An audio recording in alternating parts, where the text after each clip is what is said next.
up? It's your boy T-Bear and reaction. Today's Films Friday. Now it's time for the meat and potato of Films Friday with Dead Meat Kid Count, and this week is poll week though. So now for those you've been following Dead Meat, we had a new play-in poll right there, poll right here, and with two last play-in poll selections had returned. Well, one exactly returned to the play-in poll, and that was Frogs. That was one of my faults, right? Too, because I did too quick. But with the play-in polls, it's going to depend on how many new kill counts has come out at the time, and it's also going to be the top two going to be in there. One top two or top three depends. It's probably going to be top two now since it's going to be top two now, but top three depends on how the things go with the polls. Anyway, so the play-in polls we had was Collector, Deep Rising, Frogs, and Tripper were for the new kill counts is out, not including the ones that's come up right now today.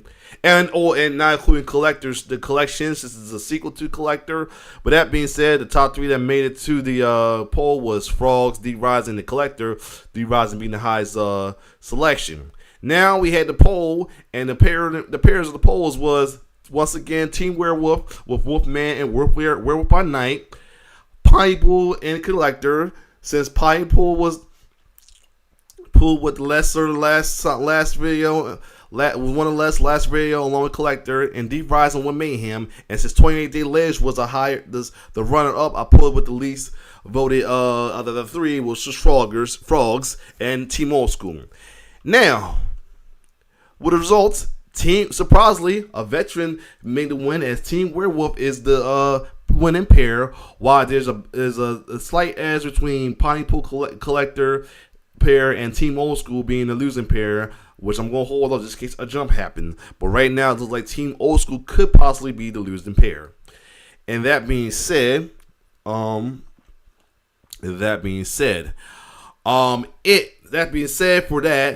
if I'm going to wait till the end of this video to check the poll, if nothing changes at all, then Team Old School will be the losing. But if anything changes, here's the stipulation.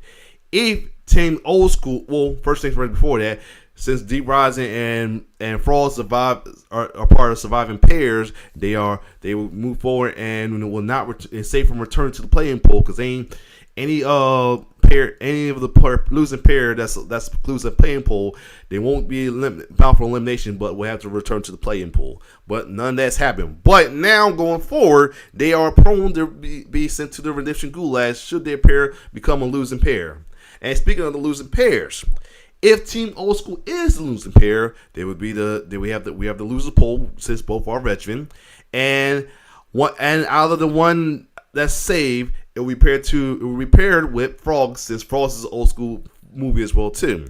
Now, if Pineapple or Collector is a losing pair, Pineapple will automatically be sent to the gulag just like Malignant, and Collector will return to the play-in pool. Now, that being said, the winning pair was the Team Wolfman, and out of the Wolfman gang, the kill count of tonight will be Wolfman 2010 remake. So Wolfman, in case you wonder why the class is not in it, I'm putting this part of the series of classic horrors like Frankenstein, Dracula, and The Birds and all as well too. Now, the Wolfman from the trailer is wild anyway, and Benicio Tetsuro is a good actor, so I know this is going to be a good movie to check out as well too. And as I said, Wolfman and this will split out Team Wolfman, and the Werewolf by Night will be paired with, we'll be shaken up and paired with another kill count, possibly be in the next play-in pool, but ain't play-in pool least voted. But anyway, the Wolfman, and since two of the play-in pools survive, the next play-in pool will only be the top two. Now, back to this. The Wolfman came out 2010. Interested in werewolf movie. I seen previews of, clips of as well too, so I'm definitely looking forward to check this out. And since it's like around the 2010s, it's probably gorier than the original one. So without further ado, let's check out the Wolfman.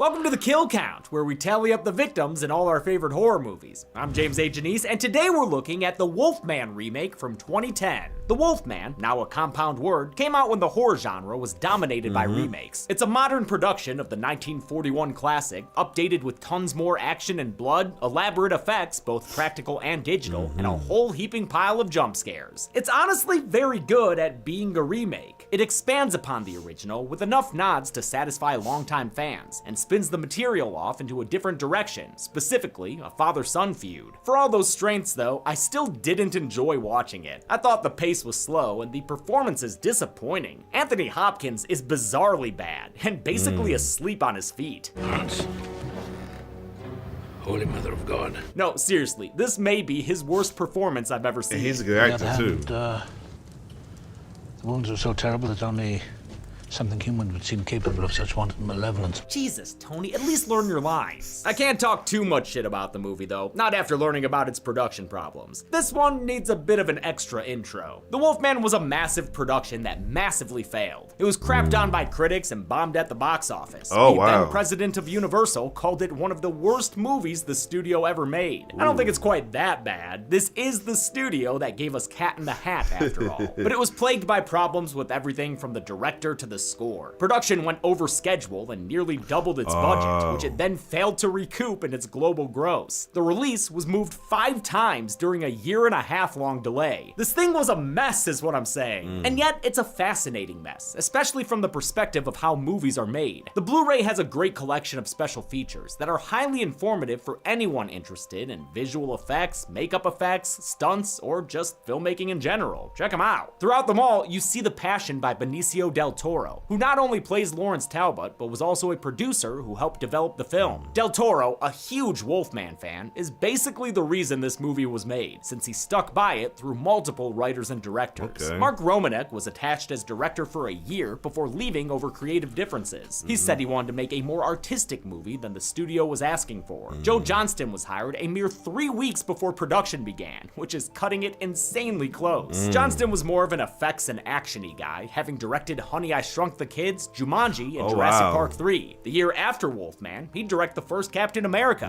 Makeup effects were done by Rick Baker, one of the most prestigious artists in his field. Man. It was Jack Pierce's work on the Wolfman and other Universal films that Ain't first that- made Baker want to be an effects artist. In 1981, Yeah, Baker he created did Thriller. the most famous werewolf He did this and transformation Thriller. sequence in An American Werewolf in London. Thanks to Del Toro, And he did Johnston, Thriller. and Baker, the Wolfman 2010 is a gothic, gory roller coaster with a well-done Victorian atmosphere. Despite its faults, I'm not surprised to learn it's been having a bit of a reappraisal lately. If you're into werewolves, you could do a lot worse than this remake that was clearly made with love. I wonder How many if villagers? he's going to ever add the American Werewolf series on here as well too. Well, London and Paris. That'd be nice. Will we see get turned into dog treats? Let's find out and get to the kills. The movie begins with Kurt Siodmak's werewolf poem from the original. Even a man who is pure of heart and says his prayers by night may become a wolf when the wolf's bane blooms and the autumn moon is bright.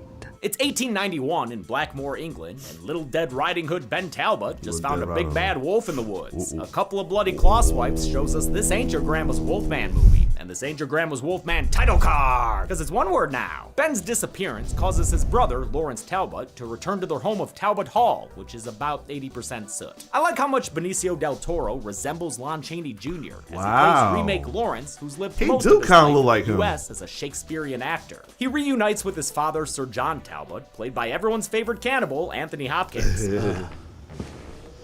Lo and behold, the prodigal son returns. This remake changes Sir John from a slightly overbearing father into an emotionally abusive guy who can barely contain his contempt for his son. Like, watch where you're pointing that barrel, Pops. Right. Lawrence wants to help search for his brother, but a half-acted Sir John tells him it's too late. Unfortunately, your brother's body was found in a ditch by the Priory Road, yesterday morning. Apparently the studio saw footage of Anthony Hopkins and asked why he wasn't, quote, doing anything. Johnston told them the performance might work better in the edit. It didn't, and I think Johnston is aware. And as you're watching, you go, wow, what was that? What was he doing there?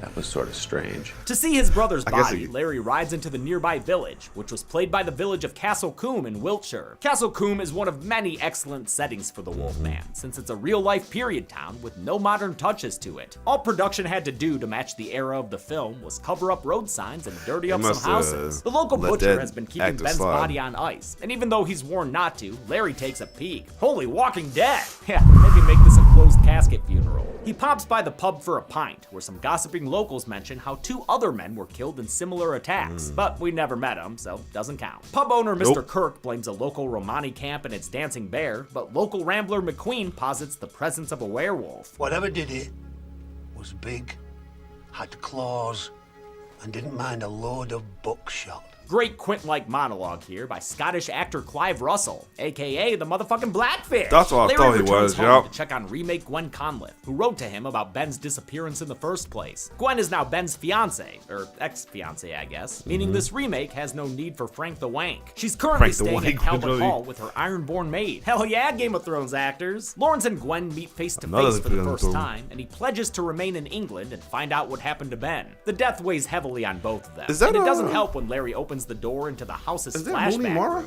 Come on, Lair, stay in the present. No time to think back to those Donald Duck races. He remembers a night when his brother was a young Asa Butterfield. This is Donald Duck races, Lord. I heard something. Oh shit, we ghosted! Larry the Tiny Talbot left Ben and wandered the grounds alone that night, trying to beat his previous best record in a time trial race. Larry came upon his mother, Solana, dead from an apparent suicide with a straight razor. He found her in his father's arms, who sent Lawrence to an asylum and then off to the United States. Rough history between them, but maybe they can bond over a telescope like in the original. Bonus points, this one's not pointed at the bedroom window of the love interest. Ben's belongings from the butcher include a mysterious medallion, which Lawrence traces to a nearby Romani camp, all while the full moon hunts him like this were moonfall. He's sent to see the fortune teller Maliva, played here by the tramp's daughter Geraldine Chaplin. She was Iris the nanny in Jurassic World Fallen Kingdom. He begins to ask her about his brother when a classic pitchfork mob arrives. They're here to nab themselves a dancing bear pelt, blaming the recent deaths on this poor Ursine entertainer. Before this silly Bobby, Constable Nye, can get things under control, the killing begins, starting with a guy played by Rick Baker in a cameo, who gets tackled and snackled on. Alongside makeup supervisor Dave Elsey, Baker won the Best Makeup Oscar for his work on this film. Nice. Fitting, since he won the first ever Best Makeup Oscar for his work on the American Werewolf in London. The stealth werewolf. Again, for those you want, he also did the makeup artist for the Thriller video for Michael Jackson's Thriller, which was directed also by Jonathan Landis, who directed American Werewolf in London. Traits the camp, turning this rando into lasagna in the middle of a crowd. Lord. Panic, and several people lose limbs, not their lives, as far as counting goes. In the chaos, Mr. Kirk accidentally shoots a passing shadow puppeteer, attacked and killed by a pair of hairy hands. Constable Nye finds another dead body in a nearby wagon, but a pulse check causes him to lose a couple of fingers. The beast then claws him through the jaw, the mouth. God damn! Maybe check your first aid kit. Lawrence arrives, saves a woman, and grabs a rifle from a dead body on the ground. Too bad, just like in the original, his wolf targeting ain't shit. He decides to pursue the beast into this Stonehenge-looking clearing. Hope he doesn't run into Conal Cochran. Oh, you know what? This is actually probably worse. The creature takes a big old chunk of Larry out of his neck before he's rescued and taken back to Maliva, who nurses him back to health. While others there want to put this dangerous dog down, Maliva thinks that's the owner's decision. He can only be released by someone who loves him. Hope you ain't talking about Sir John Maliva, or else our boy Lawrence is screwed. They overnight ship him back to Talbot Hall, where Larry exhibits symptoms like speed ramping. He also experiences some light sparkle hallucinations and a bad case of boneritis.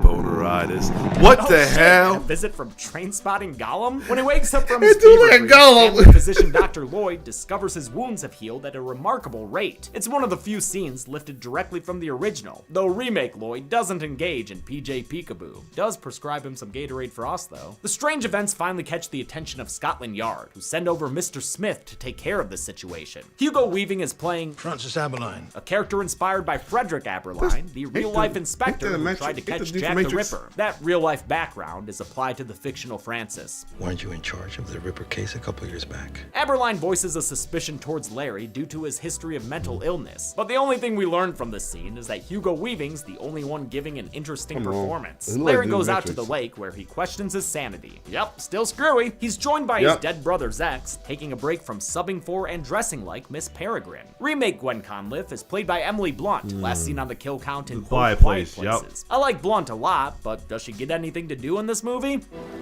No.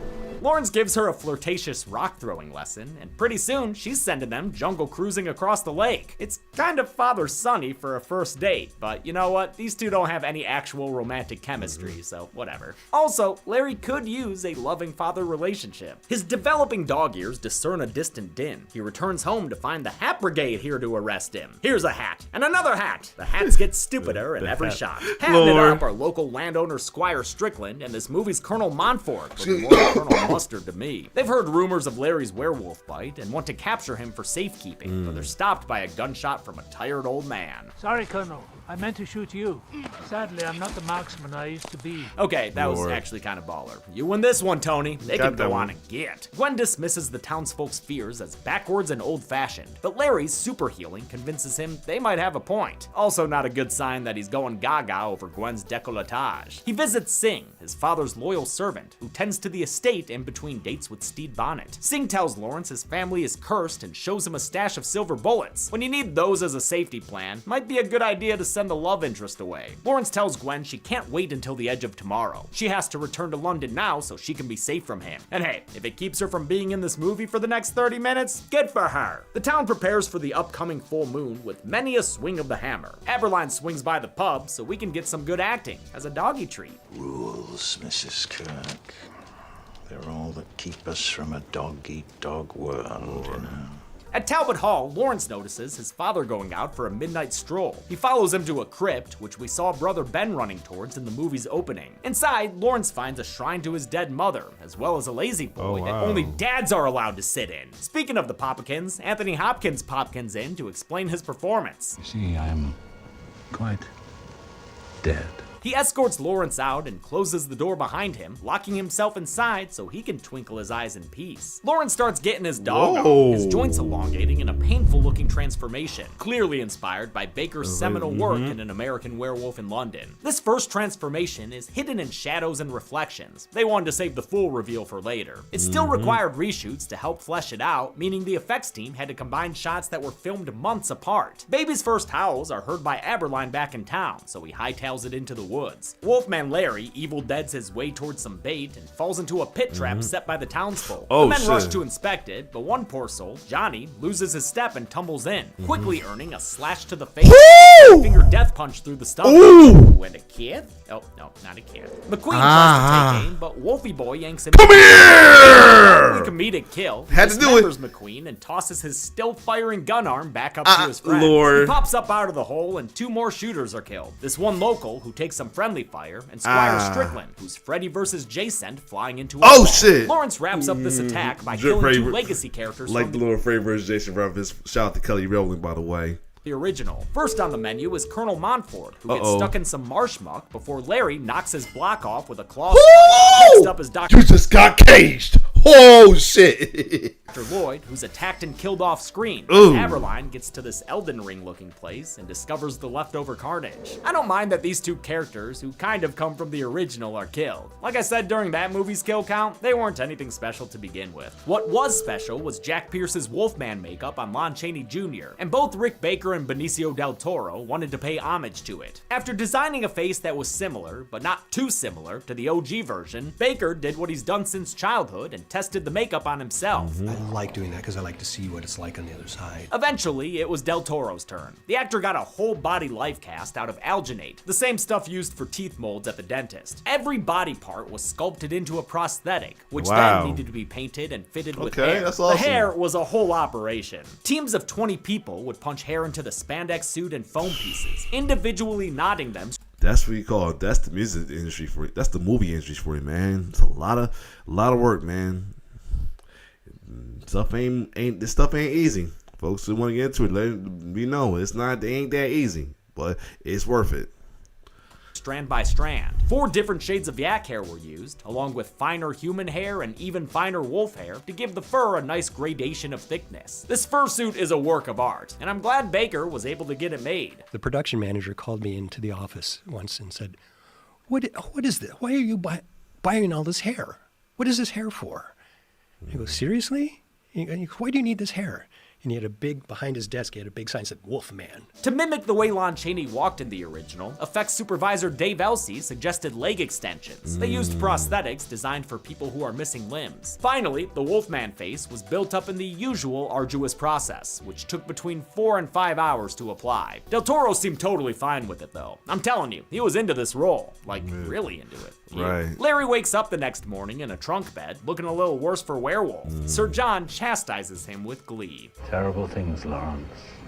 You've done terrible things. Well, maybe I just need a dad who loves me! Since he didn't renew his license to kill, Larry is arrested by Aberline's men with a violent gun punch on the grounds of Talbot Hall. The Talbot home is played by the historic Chatsworth House in Derbyshire. They were supposed to have 9 weeks to shoot at Chatsworth, but thanks to scheduling issues, only had 1. That is not a ton of time for all the stuff they had to film there. Lawrence is sent back to Lambeth Asylum in London, where his father sent him as a child after he discovered the death of his mother. He's reunited with Dr. Henniger, who treated him in his youth and who oozes with evil doctor vibes. We have made enormous strides in the treatment of delusions such as yours. Those strides include riffraff waterboarding Lawrence to rid him of his werewolf delusions. All the Arctic enema does, though, is give him hallucinations of headless Hamlets and haunted mansion statues. Whoa, and some very poppin' side boob. He awakens from this Bosler-manian nightmare to find his father paying a family visit. Sir John reveals that his glowy eyes were because he's a werewolf too. He became one during a hunting trip in Tibet where he was bitten by a weregolem. This werewolf boy from Tibet origin was inspired by 1935's Werewolf of London. Oh, so he probably the one that killed his wife. That lesser-known werewolf prototype film that I have yet to see. After his return, Sir John accidentally killed his wife during his first transformation. It's a memory little Lawrence had suppressed, probably with the help of Dr. Henniger, but now he remembers. You killed my mother. Yeah, I suppose I did. With this reveal, Lawrence tries to get himself banned from Xbox Live. You should kill yourself. He only gets angrier Lord. when he finds out his father also unintentionally killed Ben. Though that may have been a subconscious Whoa! motive since Sir John was falling in love with Gwen? Wait, what the fuck? That motivation is revealed in this scene and then never really brought up again. Seems dumb. Up until recently, Singh had been locking Sir John in the crypt every full moon for safety. That's why the dad chair looked a little kinky. But the elder Talbot is done restraining himself. I should have let it run free. Kill or be killed. He leaves Larry locked in his cell, playing the prison harmonica on his way out. Wow. What a Hannah Baller. And that was actually Hannah Hopkins' Baller. idea. I don't know. Lord. His coffee that day. The next full moon, Dr. Henniger wheels Lawrence out to experience the Nick at Night. He's going to expose him to the full moon directly, hoping it'll break him of his delusions. Lawrence just yells that they're putting themselves in danger and ends up sounding like the doctor in Too Many Cooks. Kill me. Kill me.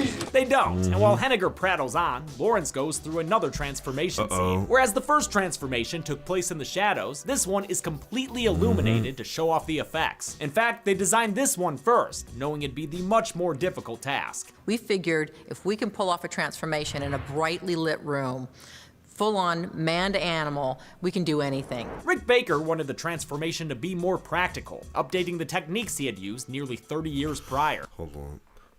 Oh, I'm out of sync a little bit. That's why I'm like about to pause real quick. Give me a minute. Okay, I'm back. It's been a little out of sync a little bit here and there as well too. Like a lot of delays going on. I do apologize for that, by the way. But let's keep going. But Johnston was hired too close to production to comfortably sign off on how it would look. The director decided on using a CG transformation, so they would have more flexibility and time to mess with it in post. Thankfully, he had a talented post team, headed by VFX supervisor Stephen Begg and VFX producer Karen Murphy. Those prosthetics made from the life casts were 3D scanned into a computer, which was also done with Del Toro's full body using a larger high-resolution scanner. This gave them a basis for their digital effects, which distorted features of the the face and body as they transitioned from Lawrence Talbot to the Wolfman makeup done by Rick Baker. Digital Facility MPC used a proprietary software called Fertility for the hair growth during the transition, one of the more difficult things to do digitally. Sure, not every shot is great, but overall, I don't hate the CG, and when it's over, we get an awesome practical Wolfman. A stupidly heroic orderly tries to sedate the newly transformed Talbot, but the Wolfman quickly overpowers him and extracts a pound of flesh. He moves on to Dr. Henniger next, whom he throws out the window down onto a spiked gate. Oh! It feels good to land those stage fatalities. Larry escapes under the roof. And just in time, this weekend we saw the trailer for the new upcoming Mortal Kombat movie game coming out though, but that did like a stage fatality right there, the way he got tossed and fell to the spike though. Nice. Victorian London, rendered here. Hold on, before make sure I'm in on the right mic though, cause I'm loud. Yeah, I'm on the right mic. Had to make double check, but still. In all its dark, glum glory. He finishes singing Out There and howls at the moon. The Wolfman's howls used samples from several rock vocalists, including Van Halen's David Lee Roth and Kiss's Gene Simmons. Aberline pursues Larry as he tries to escape. Hope all these buildings have roof insurance, I tell you what. The furry fiend Goomba stomps one man, then runs into the town square in tribute to the Piccadilly Circus scene from the end of An American Werewolf in London. Larry dodges a steam-powered double-decker, which crushes a fleeing right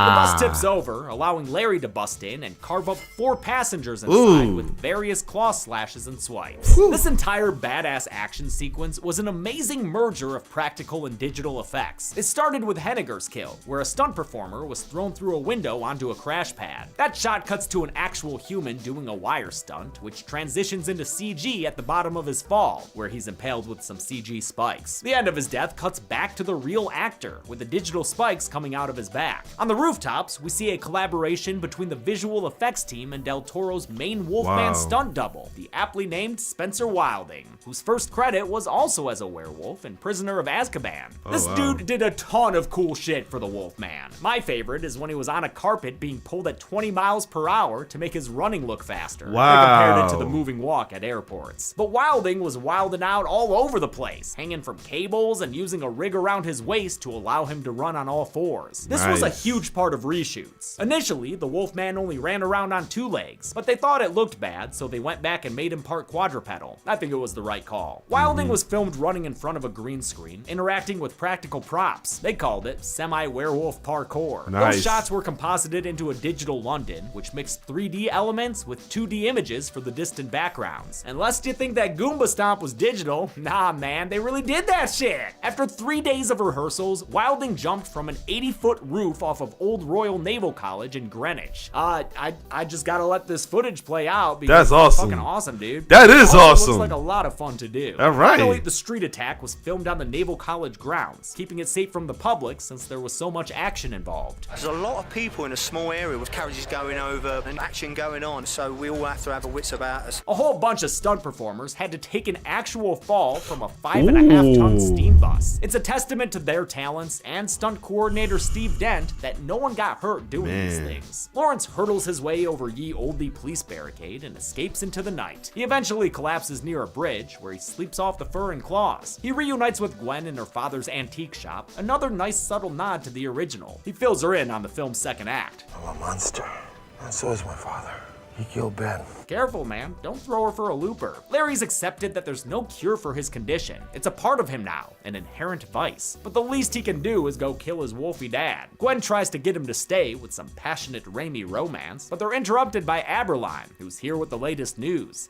Dozens, not by my count. Talbot escapes before Aberline can find him, and hikes past London's smog farms and through Middle-earth to return to Talbot Hall. His girl on the train rushes to meet him there, but after arriving in Blackmore, she's approached by Maliva, who tells her there's only one way to cure a werewolf. Will you condemn him? Or will you set him free? Gwen doesn't know if she can bring herself to kill Lawrence, so good thing there's a carriage full of cops who are more than willing.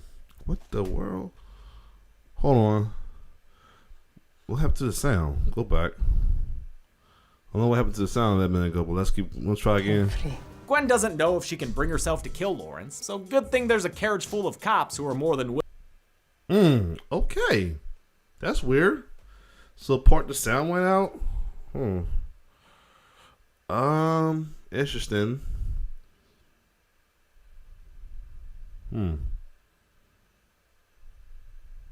Line is kind of framed as a villain, but Not honestly, sure, I'm wow. on his side. Lawrence is clearly a danger. Larry finally makes it back Weird. home and finds Singh's decaying corpse, the servant having been killed by Sir John during a murderous night. Damn, after surviving so many living daylights. He grabs a key off the servant's body and uses it to get the silver bullets, the better to shoot Papa with. He follows piano music to the foyer, where he finds the body of an inspector named Carter. Earlier, Aberline had sent him to meet with Sir John. Wolf Dad is tickling the keys and welcomes Lawrence back with his favorite parable. And lo and behold, there he stands, the prodigal son, for he is returned. Larry prepares to put his old man down, but Sir John reveals he's sabotaged the silver ammo long ago. He proceeds to beat Lawrence with a silver-headed wolf cane, a tribute to the walking stick from the original. The director's cut of The Wolfman has a scene where Larry gets this cane from Max von Sydow. It's some of these 17 minutes that were restored for the extended version. I've heard that cut is better, but I haven't watched it yet. I am a little skeptical, since it adds so much time to the movie's first 40 minutes, which are already kind of slow. But who knows, maybe one day I'll dust off the cut comparison. The fighting begets a fire in the room, but the real heat of this battle comes from the glow of the full moon. Sir John encourages Larry to embrace his wild side. You're heir to my kingdom, Lawrence. You've always been heir to my He's kingdom. turning too. Embrace it, Lawrence. The power! The unlimited power! Sir John's transformation happens faster and is less visibly painful than Larry's. The VFX team reasoned that he'd be more used to the process. He's at ease with his transformation. He actually enjoys it. Hopkins' final practical makeup looks great. It's amazing how much his eyes shine through. He was actually so excited about the makeup design, he did a life cast before even signing the contract. Getting a life cast and wearing that makeup is no easy task, especially when you're 71 like he was. So Hopkins did care about this movie to some degree. Larry transforms in turn, so they're ready for an all-out Wolfman fight! The two battle for the title of Bigger, Badder Wolf in the most 2000s remake scene possible. It's goofy as all hell, but I kinda love it. It was filmed by stunt supervisor Vic Armstrong during the many reshoots that ballooned the budget from $85 to $150 million. The fight, coordinated by C.C. Smith, uses lots of wires which were later removed digitally, with the stunt performers being pulled up to battle in midair. The intensity was a pain when it came to the prosthetics, and many spares had to be made. Sometimes we would destroy a pair of hands in one take, and that doesn't make me very happy. The VFX team was asked to add a bunch of blood in. They were more than happy to comply. Somebody oftentimes in visual effects were told to take blood out. This is a film we had a blast with because we could put in as much blood and guts as we wanted to. Sir John initially gets the upper claw, but Lawrence manages to kick him into the nearby fireplace, setting him ablaze. Ugh, I hate the smell of burnt hair. So does Larry, so he ends his father's reign with a belly slash and a swipe that takes his head clean off his shoulders. Now that is a well-done dogfight. This head effect was built on footage of Hopkins in front of a green screen. Hold on. Then it'll freeze up on me, so wow, I'm running back real quick.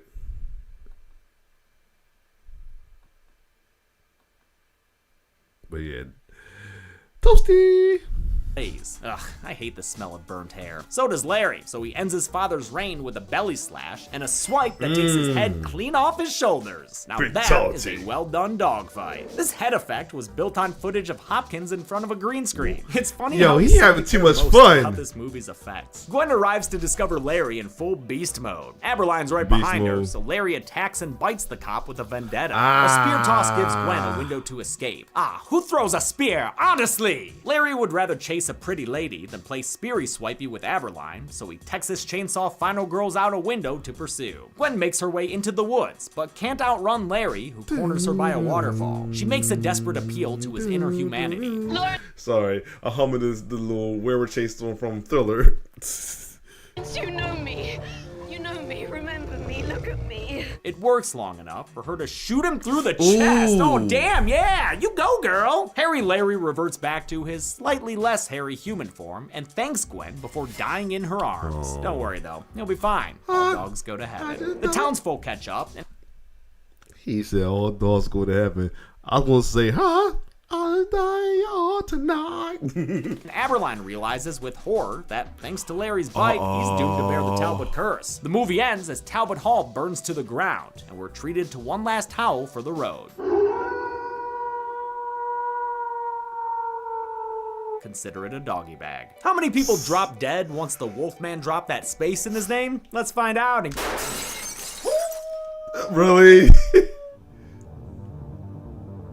28 people died in the Wolfman, 7 times the amount in the original. The victims consisted of 26 dudes and 2 ladies. I guess the Wolfman likes his meat pies manly. Breaking the kills down by culprit, Sir John killed 12 people, Lawrence 15 if you include the guy who got run over, and Gwen secured the last kill by shooting Lawrence. With a runtime of 102 minutes, that left us with a kill on average every 3.64 minutes. I'll give the golden chainsaw for coolest kill to Constable Nye. Yeah, I think this one yeah. gets a gasp out of everyone when they first see it. Yeah. Gold machete for lamest kill will go to Inspector Carter, since I didn't even know who he was when we saw the body. And that's it. The Wolfman was released in 2010, and plans for another reboot with Ryan Gosling seemed to peter out after Tom Cruise's The Mummy. Maybe we'll see Lawrence Talbot again someday, but until then, I'm James A. Janice. This has been The Kill Count. On the next Kill Count. Here comes Santa Claus, here comes Santa Claus. Whoops, never mind, he's been... Oh, never mind. We've seen these. Anyway, yeah, I think this is when they took a break from the Child's Play recount, and they went back to it though. So let me do a quick refresh as well too to see it, and so y'all witness as well too. Let me close this out close this video out because it's kind of freezing my video up as well too. But yeah, there you have it though. That was the poll winner kill count, which is Wolfman 2010. Werewolf by Night will be returned to the poll and paired with another new films, possibly the lower of the top whatever from the playing poll. And that being said, well, what we're going to cut off right now, and Team Old School will be going to losing poll. So once this video is premiering and everything, I will put up the loser poll as well too. Unless something happens when I do put the poll up by the time I release this video. But other than that, next week we return to Stranger Things. We check out part 2 of Stranger Things season 2 as well, and then after that we'll return to the Alien vs Predator, where we get Alien vs Predator series, and we return to another sequel to the Predator series. Another entry of the Predator series itself, that is Aliens series, and that's Alien Resurrection, before we get to the official first Alien vs Predator. So anyway, if you like my reaction, like, share, subscribe to my YouTube channel. It's your boy T-Bear signing off. One love.